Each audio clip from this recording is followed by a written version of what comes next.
This is a story not only about the golden apples that Heracles brought to his cousin, the king, but of other apples made of the same fairy metal. First of all, however, you shall hear about Heracles and the hidden far-off garden where the apples grew. When the king told him he must find this garden and gather some of the glittering fruit from the tree, poor Heracles was in despair, for he knew very well that the apple tree had been lost a long, long time ago and had never been found again. It had been given to Queen Hera as a wedding present, covered with its crop of gold, and she had put it in the care of some beautiful maidens whose father, Hesperus, carried the evening star to the sky every night in a lantern set with gems. These maidens were called the Hesperides, and, in order that the apples might never be stolen, they had taken the tree far away into Africa, had planted it in a secret garden, and had set a wary dragon to live under the branches and to guard the treasured fruit both day and night. However, Heracles shouldered his lion's skin, took his club, and set off to discover someone who would tell him where to find the garden of the Hesperides. But nobody knew. Everyone had heard of the apples and of the beautiful maidens who had hidden them, but not a soul had any idea where the garden could be found. At last, he was told to go and find Prometheus, who would really be able to tell him about the garden. So away he went in search of Prometheus, whom he discovered chained to a rock in a lonely mountain gorge, with a great vulture guarding him and pecking at him in the most cruel fashion. This was Zeus's way of punishing Prometheus for stealing the fire, as if all the trouble brought on men by poor, pretty Pandora had not been revenge enough. However, Heracles shot the vulture with one of his poisoned arrows, broke the iron fetters, and set Prometheus at liberty. And this wise, brave, good man was never chained up to the lonely rock again, but was allowed to go free, forever. Prometheus, overjoyed, bade Heracles journey a little farther, and find Atlas, who was a great strong giant and lived on the top of a high mountain, holding the sky up with his mighty head and shoulders. Atlas knew all about the garden, said Prometheus, and would be only too willing to help. Very glad and proud at having freed the man who had stolen the fire from the shining palace, Heracles strode off, yet again. And, sure enough, after a few more adventures, he found Atlas on top of the very mountain that Prometheus had described. What a weary, patient, bored old giant Atlas must have been. For centuries and centuries, he had stood up there in the snow, his head among the clouds and stars. Some people, when they tell you the story of Atlas, will say that it was not the sky which he held up, but the world itself. However that may be, he was certainly so pleased to see Heracles that he told him, in a minute, all about the garden, and the beautiful maidens, and the wide-awake dragon that guarded the tree. And then Atlas said that, if Heracles would be good enough to hold the sky up for him during his absence, he would go to the garden and bring back the apples himself. Heracles consented to this plan, and with wonderful ease, considering what a business it must have been. Atlas slipped the sky off his own shoulders onto the back of Heracles. So there stood the strongest man in the world, the sky, full of stars, with perhaps a comet or two rushing about, pressing upon his neck and head, while Atlas hurried off at full speed, muttering to himself, after the way of giants. Heracles watched him out of sight, and, if he had not been very brave as well as very strong, must have heartily wished to see him back again. By and by, as Heracles stood on the top of the mountain, thinking what a terrible weight the sky was, and probably wondering what would happen if, by any chance, Atlas ever let it fall, heavy footsteps sounded once more on the mountain path, and up loomed the big figure of the giant, with 3 golden apples in one of his great hands. Heracles gasped with relief, but Atlas only stood still when he was within a few paces, and, looking at the sky with extreme dislike, declared that he was thoroughly tired of holding it up, and would leave the task to Heracles, while he himself carried the golden apples to the king. Here was a terrible plight for Heracles. He was determined not to spend the rest of his life holding up the sky, and, of course, he dared not let it drop. However, he pretended to agree to the plan and said he was quite willing to take the giant's place if Atlas would be kind enough to let him have something soft, such as a big cushion, on his neck and shoulders.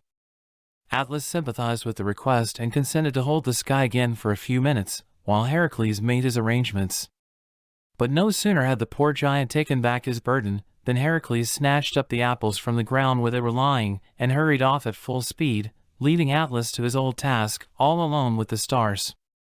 And so terribly tired did Atlas get in the end that, when Perseus chanced to pass that way with the Gorgon's head, he begged the prince to let him have a look at it, or so some folks will tell you, and was turned at once into a stony top to the mountain.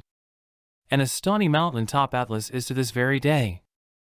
Those apples of the Hesperides were very famous apples, and you may be sure the king was so delighted to see them that he did not think it necessary, this time, to jump into his brass jar. No less famous were 3 other apples that Aphrodite gave to a handsome youth called Hippomenes, in whom she took a great interest, for the usual simple reason that he was in love.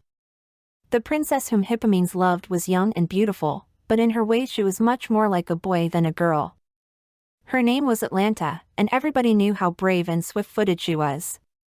She would lead the boar hunts, shouting with excitement, and no skilled archer's arrow was more true in its flight, no practiced hunter's spear quicker to slay.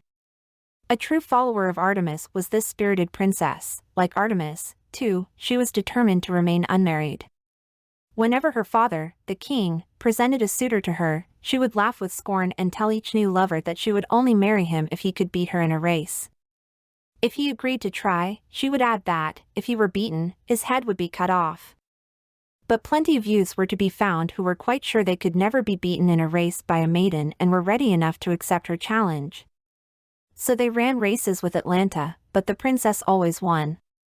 Then the poor lovers' heads were cut off, by Atalanta's orders, no doubt that she might be saved further worry in the way of proposals. Hippomenes, however, had watched Atalanta run a lot of these races and had fallen deeply in love with her. But he did not think, swift-footed though he was, that he could ever win if he were to challenge her to a trial against him. So he went to Aphrodite, and Aphrodite gave him 3 golden apples which she had just plucked from a favorite tree and told him what to do with them. With the apples hidden under his scarf, Hippomenes drew near to Atalanta and asked her to run a race with him, as she had done with the others. She consented, scornfully as usual. They went together down to the royal meadows where Atalanta's races were always run, and there were all the suitors' heads set round on poles. This was enough to frighten any stranger, but Hippomenes knew all about them, so he was not at all alarmed. He fingered the hidden apples and prepared to start. All the court had come to see the race, and, when the signal was given, off went the beautiful long-limbed princess like the wind, her rosy feet treading down the flowers. Then, after running a little way, she pretended, as she had often done before, to allow her lover to overtake her.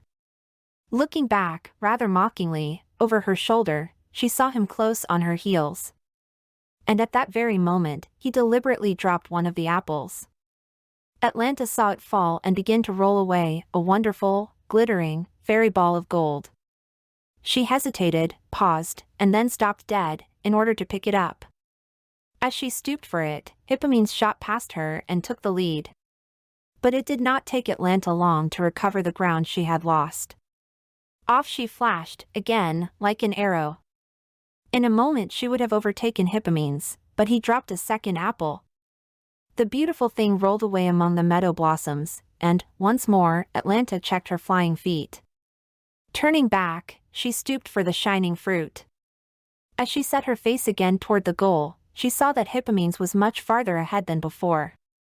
She had to put on all her speed to come up to him, but, as they neared the winning post, down to the ground fell the 3rd golden ball, seeming even more beautiful to the princess than the 2 she already carried. It was no use, she could not leave the apple behind. Trusting that her fleetness could still make up for the pause, she stooped yet again and lifted the apple from the ground. The next moment, a wave of shouts fell upon the air. Hippomenes had reached the winning post. The race and the prize were his. In that way, the boy-like princess was won by her lover and married him in fulfillment of the promise she had made.